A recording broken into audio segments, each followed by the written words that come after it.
Hello, കൂട്ടുകാരെ PYQ സീരീസിൽ ഇന്നത്തെ question. If P and Q are natural numbers and P is the multiple of Q, then what is the HCF of P and Q?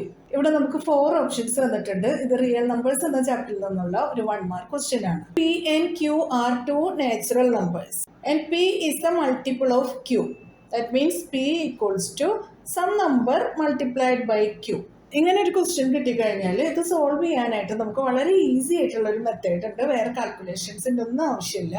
രണ്ട് numbers നമുക്ക് തന്നിട്ടുണ്ട്. ഒരു number മറ്റേ നമ്പറിന്റെ multiple ആണെന്ന് വിചാരിക്കുക.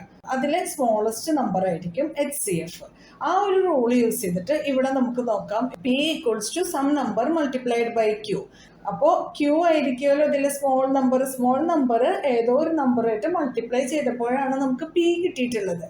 അപ്പോൾ നമ്മുടെ ആൻസർ എന്തായിരിക്കും? Q. So option C is the right answer. മനസ്സിലായല്ലോ? അപ്പോൾ ഇതിൽ തന്നെ നമുക്ക് LCM ആണ് ചോദിച്ചിട്ടുള്ളതെങ്കിൽ വലിയ നമ്പർ ആയിരിക്കും LCM. അപ്പോൾ നമ്മുടെ ആൻസർ P ആയിരിക്കും. ഒരു എക്സാമ്പിൾ കൂടെ നോക്കാം നമുക്ക്. 3 and 15 are the two numbers. 15 is a multiple of 3. അങ്ങനെ ആകുമ്പോൾ ഇതിൻ്റെ LCM എന്തായിരിക്കും? 15 ആയിരിക്കും. HCF എന്തായിരിക്കും? 3 ആയിരിക്കും. രണ്ട് നാച്ചുറൽ നമ്പേഴ്സ് ഒരു നമ്പറും മറ്റേ നമ്പറിന്റെ മൾട്ടിപ്പിൾ കൂടെ ആണെങ്കിൽ നമുക്ക് HCF ആയിട്ട് എടുക്കേണ്ടത് അതിലെ ചെറിയ നമ്പറും LCM ആയിട്ട് എടുക്കേണ്ടത് അതിലെ വലിയ നമ്പറും. ഇതുപോലെ ഒരു ക്വസ്റ്റ്യൻ MCQ ആയിട്ട് നമുക്ക് കിട്ടിക്കഴിഞ്ഞാൽ പെട്ടെന്ന് ആൻസർ എഴുതാലോ. നിങ്ങൾക്ക് ഈ വീഡിയോ ഇഷ്ടമായാൽ നിങ്ങളുടെ ഫ്രണ്ട്സിനൊക്കെ ഒന്ന് ഷെയർ ചെയ്ത് കൊടുക്കണം.